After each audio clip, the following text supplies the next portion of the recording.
Good morning student. मैं आपके लिए आज नरेशन का वीडियो लेकर आया हूँ, जिसमें मैं आज आपको नरेशन के बारे में बताऊंगा, इसके प्रकारों के बारे में, काइंड्स के बारे में बताऊंगा और प्लस ये बताऊंगा कि आखिर किन किन नियमों को डायरेक्ट से इनडायरेक्ट बनाते समय पालन करना पड़ता है। सबसे पहले बच्चों हम डायरेक्ट नरेशन का डेफिनेशन देखते हैं। बच्चों डायरेक्ट नरेशन सीधे तौर पर अगर एक लाइन में बोले, टू नरेट समथिंग,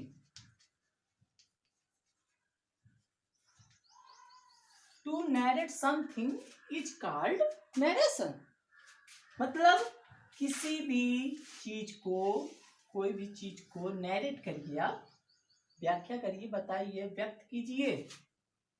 जैसे आप कोई स्टोरी सुनाते हो तो क्या करते हो, नरेट करते हो ना। कोई घटना बताते हो तो क्या करते हो, नरेट करते हो ना।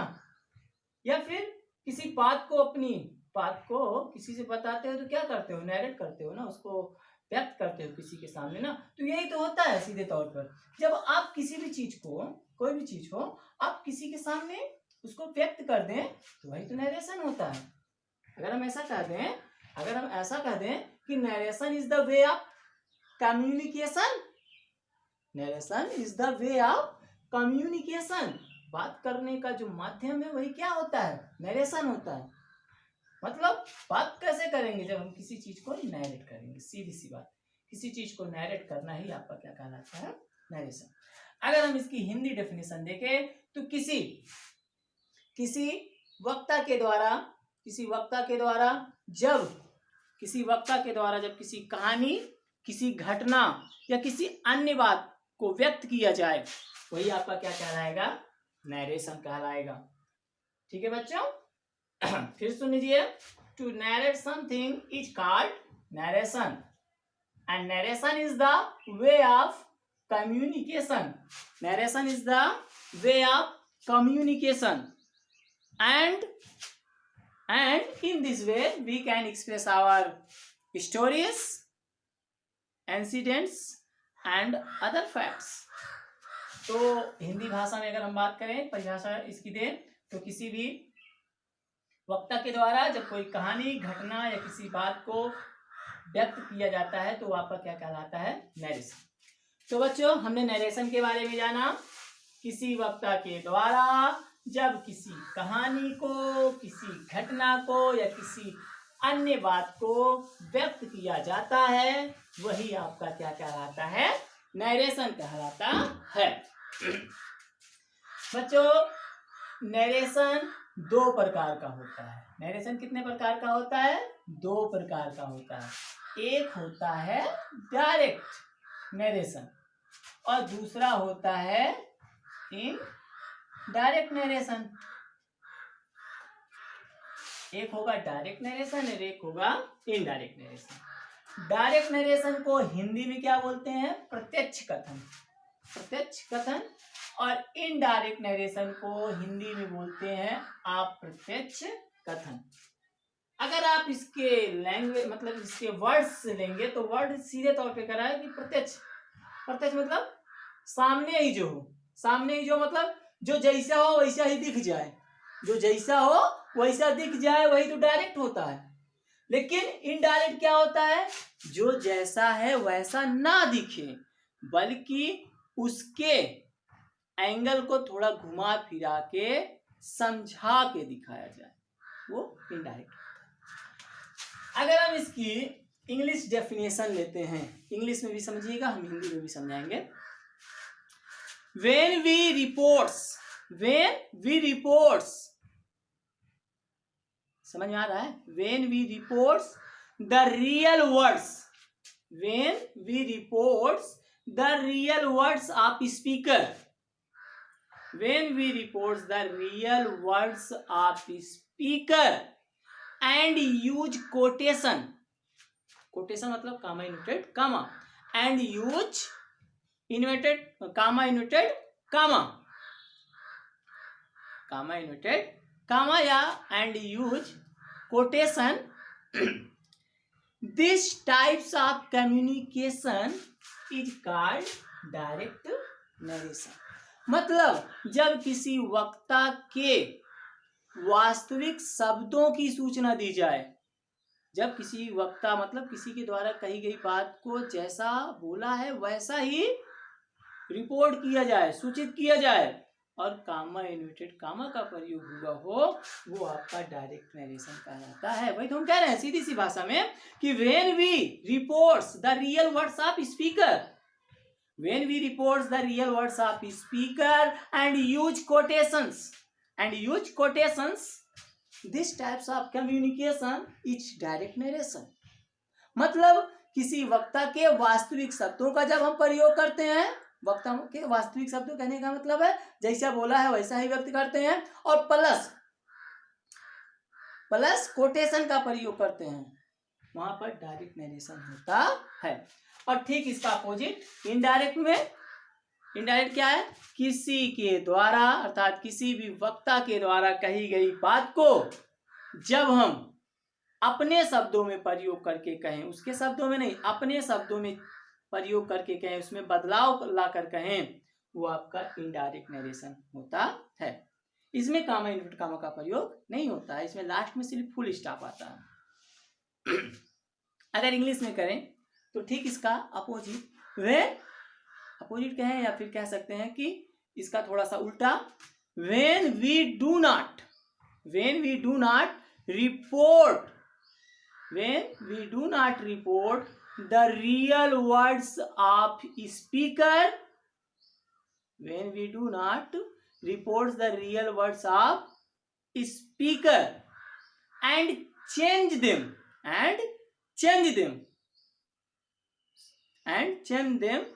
according to rule, in these types of communication is called indirect narration. मतलब जब किसी वक्ता के द्वारा कही गई वास्तविक बातों को प्रयोग न करके हम उसमें कुछ बदलाव करके अपने शब्दों में प्रयोग करके कहें, वही इनडायरेक्ट नरेशन होता है। इनडायरेक्ट नरेशन मतलब अप्रत्यक्ष कथन होता है। अगर हम इसका एग्जाम्पल देखें तो जैसे he said comma I am a doctor. बच्चों यही जैसे एक सेंटेंस है, ये आपका क्या है? Direct sentence. अब आपके दिमाग में आ रहा होगा बात, क्यों हमने इसको डायरेक्ट नरेशन कह दिया, क्यों हमने इनडायरेक्ट नहीं कहा? तो बच्चों ने आपको पहले ही बता दिया ना कि जो डायरेक्ट नरेशन होता है उसमें इन्वर्टेड कामा प्रयोग हुआ रहता है और इनडायरेक्ट में तो हुआ नहीं रहता, इसीलिए हम इसको क्या कहेंगे? Direct narration. बच्चों ध्यान दीजिएगा, ये डायरेक्ट नरेशन है और इनडायरेक्ट नरेशन जब ये होगा, ध्यान दीजिएगा, तो ये हो जाएगा ही said that he was a doctor.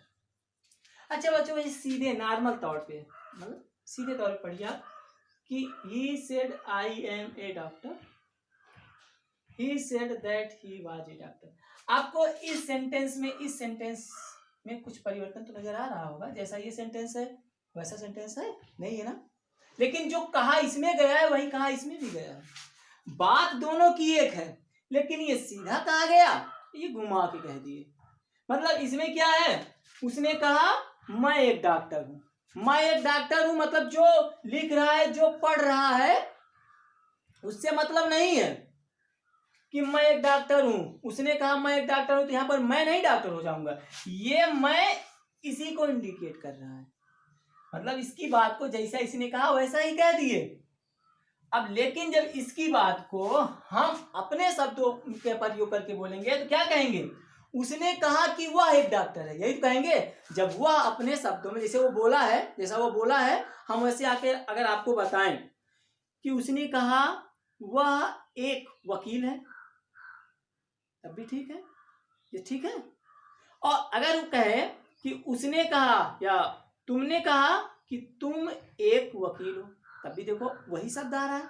वैसे सेम टू सेम इसमें भी उसने कहा मैं एक डॉक्टर हूं, मतलब ये वाक्य इसी ने कहा है, इसीलिए जैसा यह बोला है वैसा ही व्यक्त किया गया है। और जब किसी भी वक्ता के द्वारा जैसा का तैसा मतलब ज्यों का त्यों जब व्यक्त किया जाता है, किसी भी वक्ता के द्वारा जब कही गई बात को ज्यों का त्यों व्यक्त किया जाए वो आपका डायरेक्ट नरेशन। और जब उसमें कुछ चेंजिंग करके, जब उसी वाक्य में कुछ चेंजिंग करके अपने शब्दों में प्रयोग करके कहा जाए वो आपका इनडायरेक्ट नरेशन होता है। बच्चों ध्यान देंगे, जो डायरेक्ट नरेशन होता है उसके दो पार्ट होते हैं। आपको वैसे देखने में भी लग रहा होगा, एक पार्ट जो होता है वो कामा इन्वर्टेड कामा के अंदर होता है और जो दूसरा पार्ट होता है वो कामा इन्वर्टेड कामा के बाहर होता है। ऐसा कह सकते हैं ये एक बॉर्डर है जो डिवाइड करता है इन दोनों सेंटेंस को, हालांकि दोनों सेंटेंस एक ही है। बच्चों ध्यान दीजिएगा, जो कामा इन्वर्टेड कामा के बाहर है वो आपका सेंटेंस रिपोर्टिंग वर्ब है और जो कामा एंड कामा के अंदर है वो रिपोर्टेड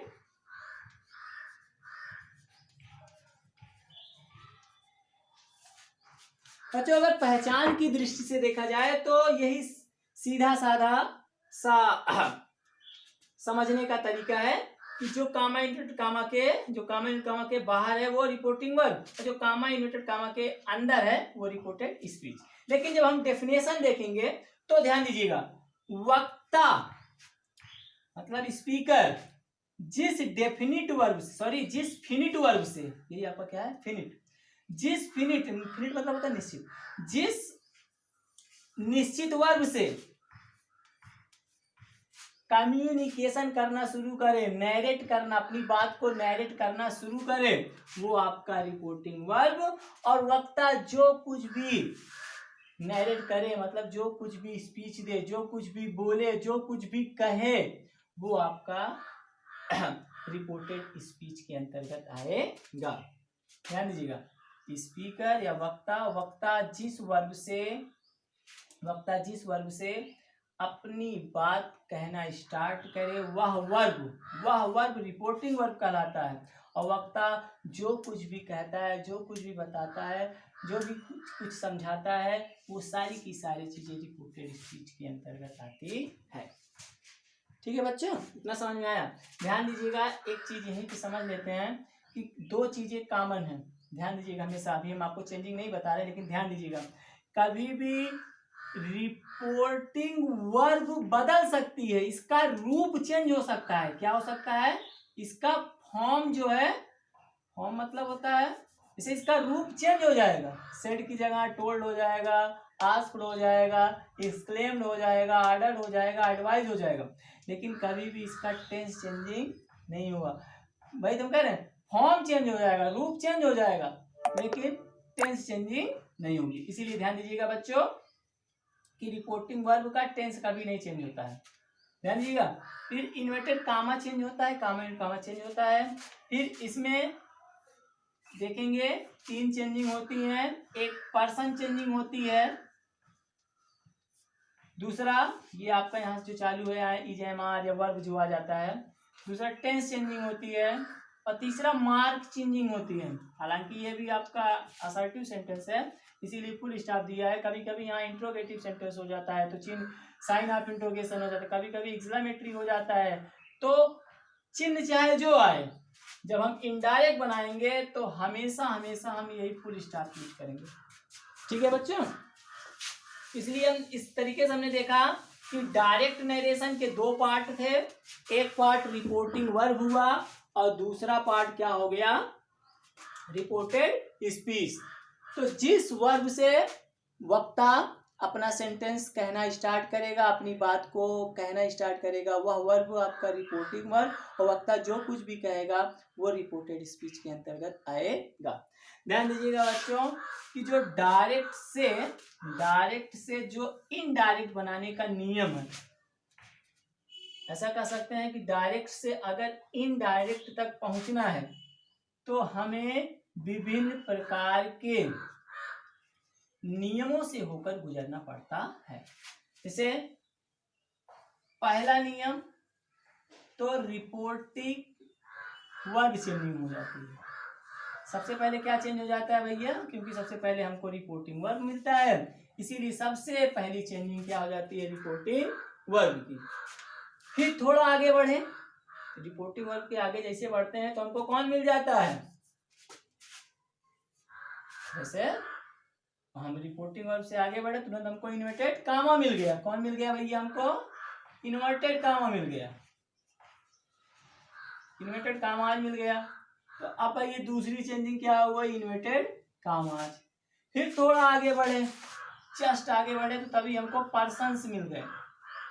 अब हम पर्सन चेंजिंग किए, फिर हम आगे बढ़े तो हमको टेंस मिल गया, तो हमने टेंस चेंजिंग किया। और एकदम लास्ट में जब पहुंचे हम तो हमको विभिन्न प्रकार के चिन्ह मिले, मतलब मार्क्स मिले, मार्क मिले, चिन्ह मिले, प्रतीक मिले। तो हमने देखा कि हमने 5 चेंजिंग मुख्य रूप से की।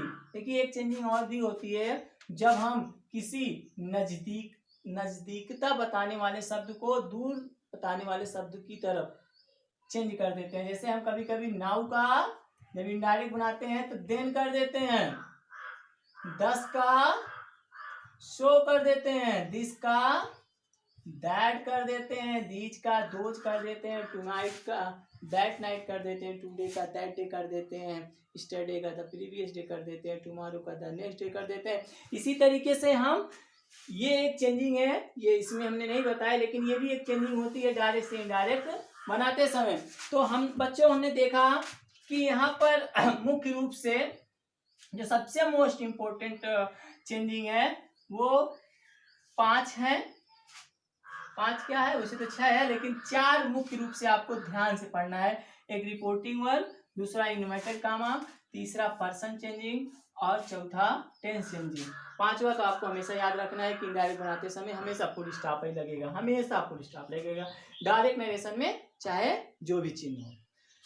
तो बच्चे आज का वीडियो खत्म करूं इससे पहले हम आपको एक चीज बता देंगे कि ये जो 2 चेंजिंग होती है,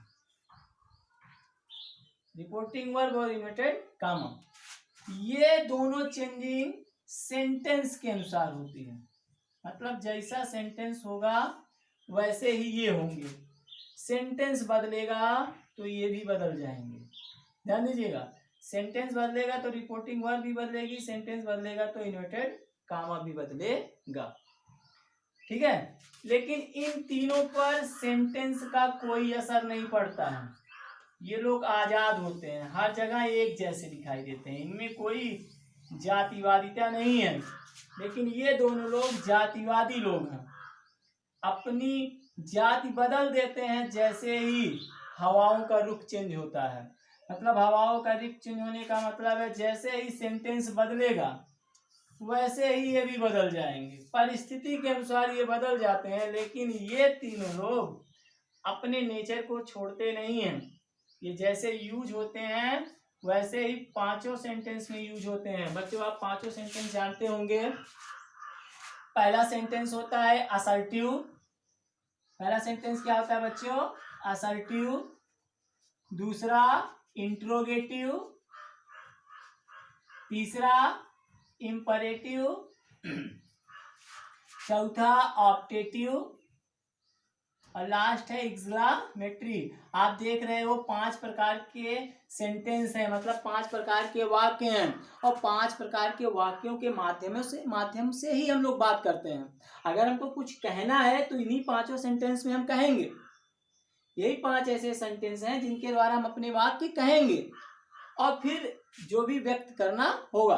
तो जो रिपोर्टिंग वर्ब है, जो इन्वर्टेड कामा है, ये जो है जैसा सेंटेंस होगा वैसा अपना रूप बदल लेंगे। ऐसा कह सकते हैं गिरगिट है ये लोग।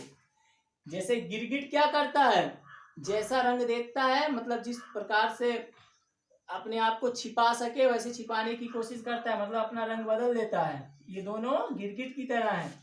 लेकिन ये लोग एकदम नेचुरल है, कभी भी अपना रंग बदलते नहीं है, बल्कि एक जैसे ही हर जगह यूज होता है। हालांकि टेंस जो है कहीं कहीं पे इसमें एक्सपेक्शन है, अपवाद है, कहीं कहीं पे इसमें परिवर्तन नहीं होता है।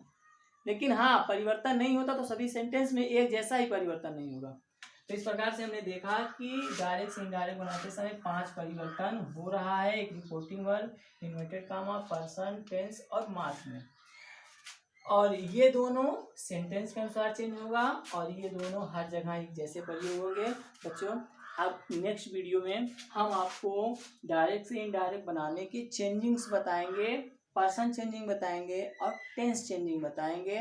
उसके बाद आपको सेंटेंस वाइज बताएंगे कैसे रिपोर्टिंग वर्ब चेंज होता है, कैसे इन्वर्टेड कॉमा चेंज होता है।